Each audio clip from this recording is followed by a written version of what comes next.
মানুষের খরচের হাত যখন বড় হয়ে যায় তখন তার পক্ষে অল্প খরচ করা খুবই কষ্টের। হ্যাঁ, খুবই কষ্টের। তো অনেকে বলতে পারেন যে আপু মানে খাওয়ার জায়গা নাই, থাকার জায়গা নাই, আবার পাপোশ কিনে নিয়ে আসে। ঠিক আছে, তো আমার কাছে মনে হয় যে পাপোশে পা মোছা ছাড়া বিছানায় ওঠা কিংবা বাথরুম থেকে বের হয়ে পা না মুছলে কেন জানি ভালোই লাগে না। তো সেজন্য 4টা পাপোশ নিচ্ছে আগে।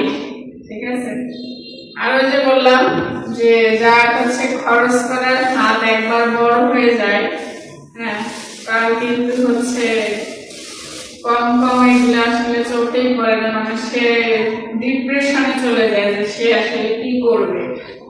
আর এটা মূলত ভ্যাকসিন, যেহেতু মাইলাবলি পছন্দ করে সেজন্য ভ্যাকসিন কেনা হয়েছে।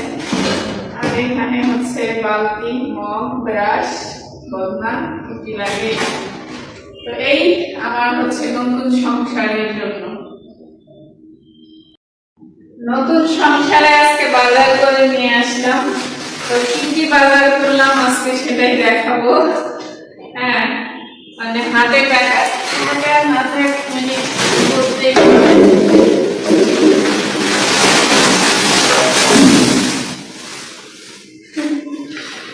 কি কি বাজার কিছু দেখাতে দেখ, বস্তা ভরে গেছে কিন্তু জিনিস আসলে পাইনি।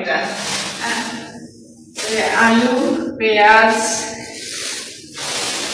রসুন, লবণ, নুডলস, ডাল, শ্যাম্পু, টিস্যু,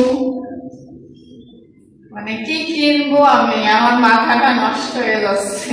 আমাকে সবাই একটু হেল্প করো আর আমার জন্য দোয়া করবো। আমি কেন জানি হতাশ হয়ে যাচ্ছি। হ্যাঁ,